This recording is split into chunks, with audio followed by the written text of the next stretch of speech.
Élever des enfants noirs ou métis chez les Blancs, conseil aux parents. Annick Nzoganga partage son expérience dans un livre. Racisme, dévalorisation, sentiment d'infériorité. Elle aborde toutes ces questions, des questionnements essentiels pour cette mère de trois enfants. Elle est avec nous ce soir. Bonsoir Annick Nzoganga. Bonsoir Fanté. Alors de quel constat vous êtes partie en écrivant ce livre ? Merci de m'accueillir d'abord, c'est très précieux pour moi. Alors le constat, en fait, la réaction, ça a été de me suis octroyé un droit de réponse à un livre qui avait été publié en 2010, écrit par Hugues Lagrange et qui s'appelait Le déni des cultures. Et dans cet écrit, on retrouvait les mêmes discours très dépréciatifs sur la jeunesse afrodescendante, délinquance, problème d'intégration.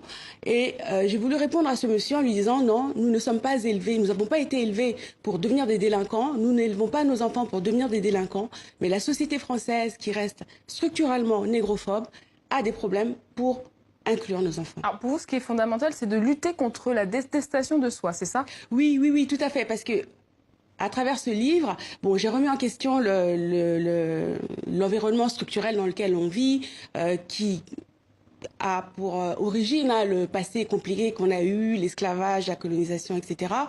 On retrouve pas mal de stigmates dont on subit encore les conséquences des deux côtés. Mais c'est vrai que mon travail à moi, c'est de travailler contre la détestation de soi. Déjà, commencer à faire le travail en soi-même, sans attendre que l'autre en face le fasse. Alors vous êtes née au Congo-Brazzaville, vous expliquez dans votre livre que vous-même, étant petite, même en Afrique, vous chantiez des comptines où finalement vous faisiez l'éloge de la couleur blanche au détriment de la couleur noire. Racontez-nous cet épisode. Oui, alors ça c'est effectivement dans ce livre, je fais allusion au fait que malheureusement, de notre contact avec les Blancs, nous continuons à garder un certain nombre de préjugés sur notre propre couleur. Et quand j'étais petite à Brazzaville, quand on courait dans les rues du quartier et qu'on voyait des oiseaux blancs passer dans le ciel, on chantait une comptine qui était Pesangai Pembe Kamata Mohindo. Donc ça c'est des chansons et en fait ça voulait dire prends ma noirceur et donne-moi la blancheur. Et pour nous on était exaucés quand on avait des petites taches blanches sur nos ongles. On pensait que c'était en relation avec ça. Mais je pense que cette comptine était quand même symptomatique du problème qu'on continue à cultiver dans nos cultures. Pourtant, vos parents ont toujours veillé à valoriser votre teint ébène. Oui, tout à fait. Oui, j'ai eu la chance d'avoir des parents très précieux qui étaient très fiers de leur identité. Et moi, en tant que petite fille, quand mon papa avait un discours très positif sur mon teint, c'est des choses que j'ai portées, j'ai gardées tout le temps. Moi, on me complimentait en me disant que ma peau était moyindo yangolo, c'est qui dans notre langue est un noir d'ébène qui a une brillance particulière et très jolie. Alors pourquoi selon vous le noir reste constamment dévalorisé dans l'imaginaire collectif ? Le noir est dévalorisé parce que l'Afrique n'est pas encore restaurée. Donc tant que l'Afrique ne sera pas restaurée, le noir restera dévalorisé. Et c'est pour ça que j'invite vraiment individuellement chaque personne à travailler ce problème identitaire, parce que si déjà individuellement on change, les choses changeront aussi pour notre continent. Et quand notre continent... Qu'entendez-vous par restaurer, que l'Afrique soit restaurée? Restaurer dans son histoire, dans sa valeur, dans sa culture, dans ses langues. Et cette réflexion que j'ai entamée donc en 2010, c'est la période à laquelle j'ai commencé à écrire ce livre, en fait, elle est tout à fait d'actualité parce que l'ONU, dans sa résolution 68-237, a proclamé la décennie des populations des populations d'ascendance africaine. Et dans la résolution, on retrouve exactement les problématiques que j'ai soulevées dans mon livre, le dénigrement des Noirs, la dévalorisation de leur histoire, de leur culture, la discrimination. Alors ces questionnements ont aussi traversé vos trois filles, Aïda, Sigrid et Lorelai. Alors la première est noire, les deux dernières sont métisses. Alors pour toutes les trois, elles ont remis en cause leur noirceur. Donnez-nous quelques exemples. Oui, je l'explique dans mon livre. Vivre dans un environnement sous domination blanche, où la beauté est blanche, à la télé, dans les médias, etc., c'est très fragilisant pour un enfant noir ou métis, parce qu'il ne se retrouve pas dans cette image de la beauté. Et petites, elles ont tendance comme tous les enfants, à s'identifier au modèle dominant. Et le modèle dominant est blanc. Et elles s'identifient et elles intègrent aussi les préjugés négrophobes de ce modèle dominant. Donc elles ont tendance à dévaloriser leur... Alors justement, vous vous définissez comme négro-africaine. Que recouvre ce terme pour vous? Alors, c'est un terme qui recouvre en fait mon identité qui est double, et en tout cas multiple aussi. Je suis née en Afrique, et j'ai grandi en Europe, donc forcément, je suis un mix des deux. Et quand vous définissez vos filles alors?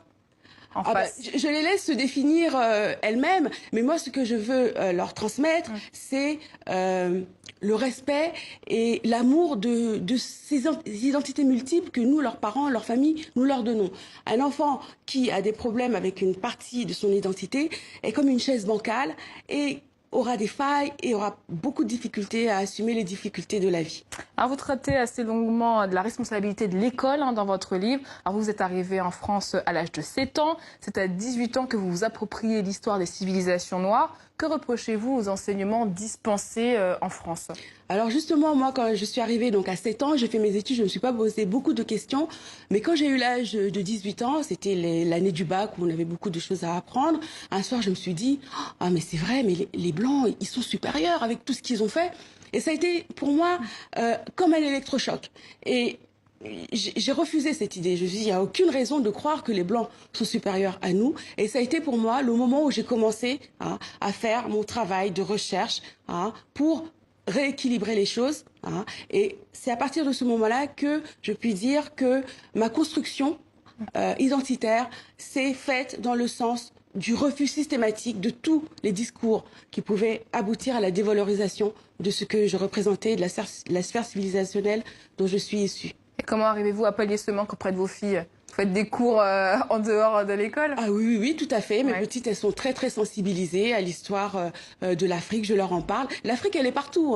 On n'en parle pas, elle est dévalorisée, mais c'est comme le nez, il est au milieu de la figure, on ne le voit pas, mais pourtant elle est là. L'Afrique est partout, dans les civilisations occidentales, les pyramides égyptiennes, on voit la pyramide du Louvre, c'est l'Égypte, c'est l'Afrique, c'est le Soudan, c'est la Nubie, ce sont ces pays-là, ce sont les premières civilisations babyloniennes qui étaient des civilisations noires. Et vous évoquez aussi dans votre livre le racisme, la difficulté pour le parent blanc de se saisir de cette réalité nauséabonde. À quoi vous avez été confronté avec votre conjoint Alors pas seulement avec mon conjoint, c'est aussi des expériences de tierces personnes qui se sont ouvertes à moi et qui, quand elles ont lu mon livre, m'ont dit Annick, tu dis vrai, ce que tu dis est vrai. Et effectivement, avec ce passé très compliqué que nous avons et ce présent qui est toujours pas dépoussiéré ou défariné, si vous me permettez l'expression, on continue à avoir des relations qui sont pas toujours très saines. On est dans une relation déséquilibrée. Qu'est-ce que vous voulez dire par là? Où l'un a tendance à penser qu'il est supérieur à l'autre, qu'il est mieux que l'autre. Même dans un couple? Même dans un couple, et même s'il y a de l'amour entre les personnes, on peut se poser la question de savoir si l'amour ne dépasse pas toutes ces difficultés. Force est de constater que ce n'est pas le cas, surtout quand il y a une séparation du couple. Et quand il y a une séparation du couple, là, les masques tombent et certaines vérités profondément ancrées ressurgissent. Et ce sont des préjugés racistes qui ne sont pas jolis.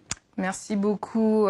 Je rappelle votre livre « Élever des enfants noirs métis chez les Blancs », conseil aux parents, Annick Nzoganga. Merci d'être venue sur le plateau de TV5 Monde. C'est moi qui vous remercie.